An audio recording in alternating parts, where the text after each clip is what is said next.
Welcome to our deep dive today.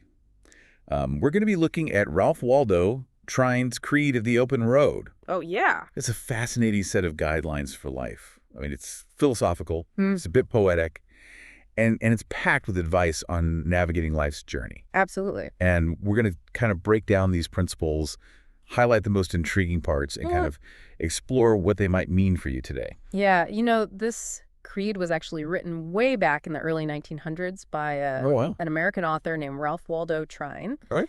And he was really known for his work on New Thought philosophy. Okay, interesting. Yeah. So let's jump right into this creed. The first point in this creed is all about striving to live to our highest in all things that pertain to us, and to lend a hand as best we can to all others for this same end. It's like a mission statement for a fulfilling life. Yeah, it really is. He believed that reaching for our full potential, what we might call self-actualization today, is at the core of what makes life meaningful. But he takes it a step further by saying that when we don't live up to our own best selves, it actually feels bad. Almost like there's this natural law pushing us toward growth. He even uses the example of overeating, Yeah. saying that going against our better judgment has consequences. It's Yeah. kind of like violating a natural law of well-being. Right. It's as if there's this built-in compass within us pointing us towards what's truly good for us. And when we ignore it, we end up feeling off kilter. So the takeaway here is that paying attention to that inner voice, the one that tells us what's right for us, it's not just about morality. It's actually about aligning with a deeper sense of well-being. Yeah, and recognizing that true happiness is often found when we're striving to be our best selves and contributing to something larger than ourselves. Now, the second point in Trine's Creed focuses on righting wrongs. Yeah. But he says it in a way that feels really different from how we often approach it today. He says we should aid in righting the wrongs that cross our path by pointing the wrongdoer to a better way, and thus aid him in becoming a power for good. He's not talking about punishment or judgment here. No. It's really emphasizing understanding and compassion. He believed that everyone, even those who seem stuck in negative patterns, is capable of change.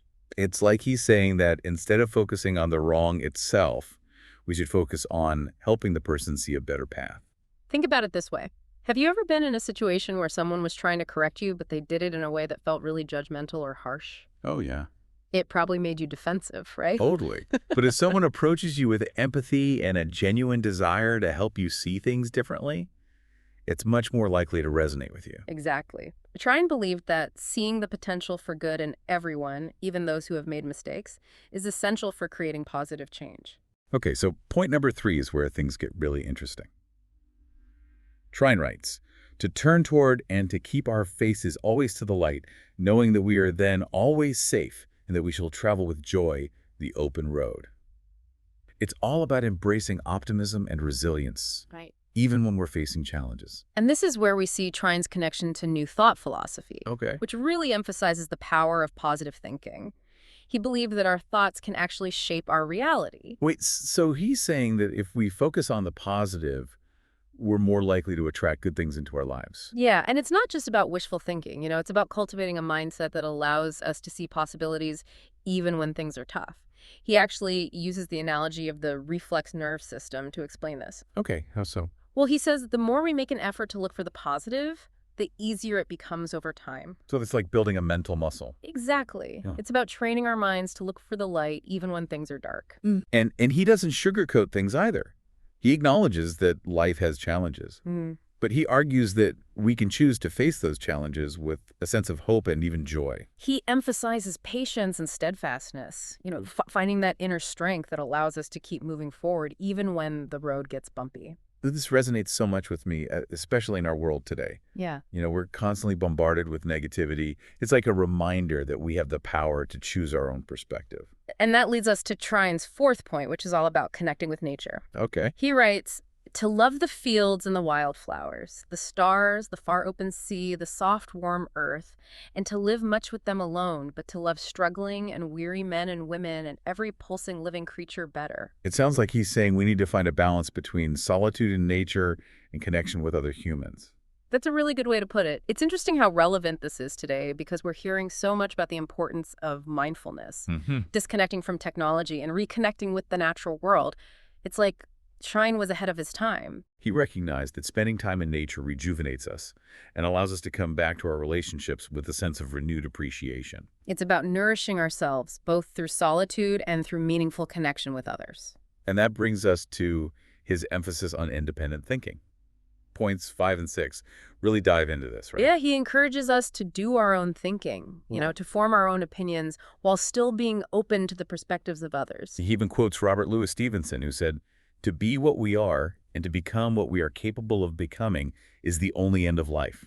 And it's about being true to ourselves and not letting external pressures dictate our beliefs or actions. And he takes it a step further by cautioning against blind allegiance to any group or ideology. Especially in politics. Yes. He believed that true progress requires us to think for ourselves, to question assumptions, and to be willing to stand up for what we believe in, even if it's unpopular. Mm-hmm. This is so important, especially in a world where it's easy to get swept up in groupthink or to blindly follow the crowd. It's a reminder that our individual voices matter. Absolutely, and being true to our own convictions is essential for creating a better world. Okay, so point number 7 is a bit counterintuitive, but really powerful. He writes, "To remain in nature always sweet and simple and humble and therefore strong." So he's linking strength to humility, Right. which is not something we often hear. It's a perspective that challenges the typical notions of power and success. He believed that true strength comes from a place of inner peace and self-awareness. And he contrasts this with the pursuit of fame and fortune, arguing that those things often lead to arrogance and emptiness. He seemed to really admire those who live with a quiet dignity and strength, focusing on their inner growth rather than external validation. It's a reminder that true fulfillment comes from being authentically ourselves Mm-hmm. and not from trying to impress others. And this leads us to his next point, where he cautions against judging others. He says to play the part of neither fool nor knave by attempting to judge another, but to give that same time to living more worthily ourselves. Yeah, and he makes a bold statement, saying that only the perfect have the right to judge. And since none of us are perfect, Right. our time is better spent focusing on our own growth. It's like he's saying that when we judge others, we're essentially projecting our own insecurities and shortcomings onto them. He observed that those with grander natures tend to look for the best in others rather than focusing on their flaws. It's a reminder that everyone is fighting their own battles, and that approaching others with compassion and understanding is always the better choice. And this leads us to his ninth point, which is all about embracing mistakes. Okay. He writes, to get up immediately when we stumble face again to the light and travel on without wasting even a moment in regret. It's about resilience and the power of learning from our experiences. He even quotes Ralph Waldo Emerson, who said, "Finish each day and be done with it. You have done what you could, now it's over." Oh, and I love that. It's such a good quote. It's like, okay, let's move on. Let's not dwell on the past. Yeah, it's about taking those lessons and moving forward. Exactly. So Trine is basically saying, hey, you're going to make mistakes. We all do. But don't beat yourself up about it. Just learn from it and keep going. And this idea really aligns with the modern concept of growth mindset, Okay. which is the idea that mistakes are actually opportunities for learning and that our failures can be our greatest teachers. So it's not about denying the mistake or pretending it didn't happen.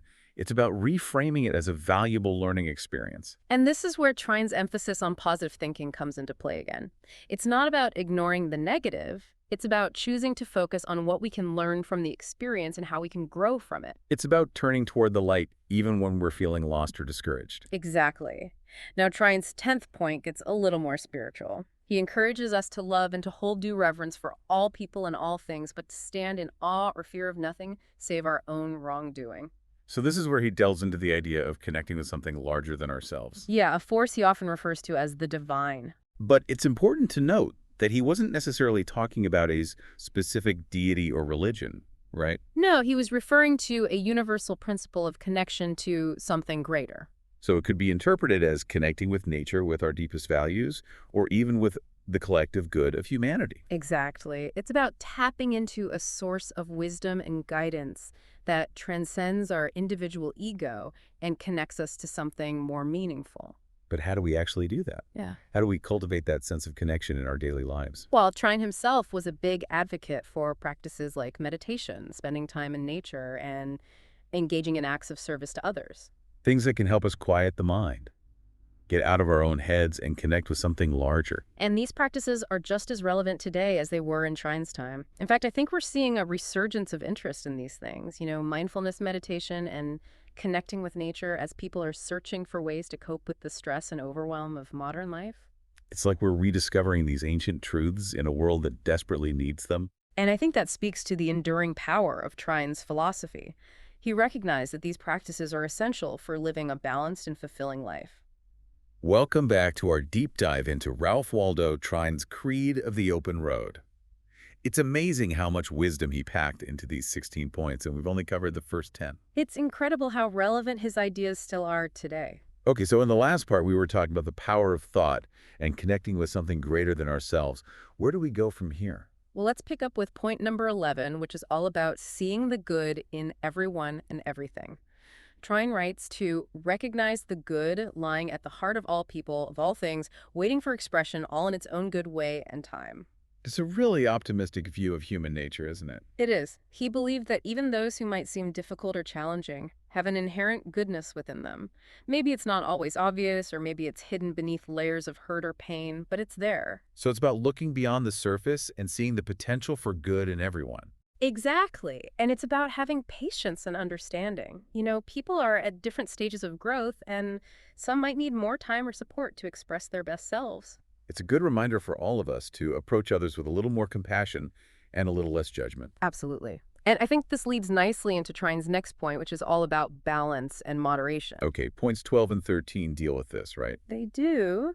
He believed that finding the middle ground in all things is key to living a fulfilling life. He writes to strive always for the middle course, avoiding alike the extremes of indulgence and asceticism, knowing that it is in this middle course that lies the greatest strength and the greatest power and the greatest happiness. So it's not about denying ourselves pleasure or living a life of deprivation, but it's also not about going overboard in any one direction. Right. He uses the example of work and leisure. He believed that both are essential for a well-rounded life. We need time to rest and recharge, Yeah. but we also need to feel a sense of accomplishment and contribution. Exactly. And he applies this same principle to other areas of life too, like wealth and possessions.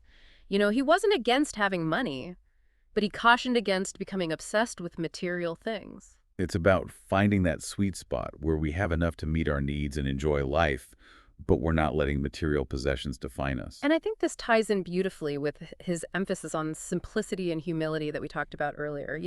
True wealth comes from within, from a place of contentment and gratitude, rather than from external possessions. It's about appreciating what we have and focusing on the things that truly matter. Exactly. Now, points 14 and 15 get back to the power of thought, which is a recurring theme throughout his creed. He writes, to realize always clearly that thoughts are forces that like creates like and like attracts like, and that to determine one's thinking, therefore, is to determine his life. It's a powerful statement, isn't it? And it really speaks to the idea that we have more control over our lives than we often realize. It's about understanding that our thoughts are not just fleeting things. Mm-hmm. They actually have the power to shape our experiences. And to attract certain people and situations into our lives. So if we're constantly focusing on negative thoughts or worrying about things we don't want to happen, we're actually more likely to attract those things into our reality. Right. But on the flip side, if we focus on the positive, if we cultivate thoughts of gratitude, joy, and love, we're more likely to attract those things into our lives. It's about taking responsibility for the quality of our thoughts and recognizing that they have a direct impact on the quality of our lives. Now, Trine takes this idea even further in point 15. He writes, to take and to live always in the attitude of mind that compels gladness looking for, and thus drawing to us continually the best in all people and all things, being thereby the creators of our own good fortunes. He's basically saying that we can choose to approach life with an attitude of joy and optimism, and that by doing so, we're more likely to experience good things. Exactly. It's not about ignoring the challenges or pretending that everything is always perfect. It's about choosing to focus on the good even in difficult situations, and believing that by doing so, we can attract more good into our lives. It's a powerful shift in perspective, Yeah. and I think it's something we can all benefit from practicing. I agree. It's so easy to get caught up in the negativity of the world around us. But Trine is reminding us that we have the power to choose our own thoughts, and that those choices have a profound impact on our experiences. Okay, so we've covered 15 of Trine's 16 points in his Creed of the Open Road. What's the last one? Well, the final point gets a little more philosophical and spiritual, but I think it's a beautiful way to tie everything together. Okay, let's hear it. He writes, to know that the ever-conscious realization of the essential oneness of each life with the divine life is the highest of all knowledge, and that to open ourselves as opportune channels for the divine power to work in and through us is the open door to the highest attainment and to the best there is in life. This is where he really delves into the idea of connecting with a higher power or a universal source of wisdom and guidance. And he suggests that by opening ourselves to this connection, we can access a level of understanding and power that transcends our individual limitations. So it's about recognizing that we're not separate or alone, but rather interconnected with something much larger than ourselves. Exactly. And that by tapping into this connection, we can access a source of strength, guidance, and inspiration that can help us navigate the challenges of life and create a more meaningful and fulfilling experience. That's a powerful idea. And I think it resonates with a lot of people, even those who might not identify with a specific religion or spiritual practice. I think so too.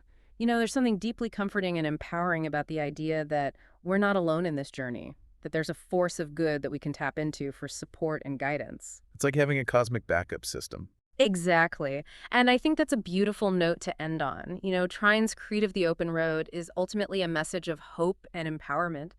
It's about recognizing our own potential and the power we have to create a life of joy, purpose, and fulfillment. We're back for the final part of our deep dive into Ralph Waldo Trine's Creed of the Open Road. And it's amazing how these ideas from over 100 years ago can still feel so relevant to us today. I think one of the things that makes it so timeless is that Trine really taps into these universal human longings. The desire for meaning and purpose, the need for connection, the search for happiness. And he offers a really practical framework for actually achieving those things. Exactly. It's not just a bunch of vague platitudes. It's like a roadmap for living a more fulfilling life. Yeah. And in this last part, I want to kind of zoom out and look at some of the bigger picture takeaways from Trine's philosophy. Sounds good. So as we kind of wrap up this exploration, what are some of the key themes that stand out to you? Well, one thing that keeps coming back to me is Trine's emphasis on personal responsibility. He really believed that we have so much more power to shape our own lives than we often realize. He doesn't let us off the hook with any victim mentality. Not at all. He's saying that while we can't always control our circumstances, we absolutely have control over our thoughts, our beliefs, and our actions. And that those choices have a huge impact on our experiences. Exactly. He's calling us to step into our own agency and take ownership of our lives. This idea is so empowering, especially in a world where it's easy to feel like we're at the mercy of outside forces. Right. It's like he's saying, hey, you're not just along for the ride, you're the driver. He also talked about living in alignment with what he called natural laws. What exactly did he mean by that? Well, he was suggesting that there are certain principles that govern our well-being, just like there are laws that govern the physical universe. Okay, can you give an example? Sure, think about gravity. If you jump off a building, you're going to fall, whether you believe in gravity or not. Right. It's a law of nature.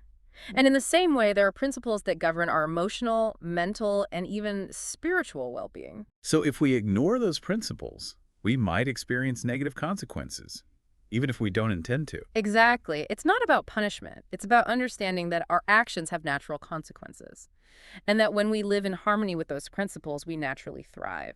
It's like we're part of a larger ecosystem, and when we work with it rather than against it, we create a more harmonious and fulfilling life. Precisely.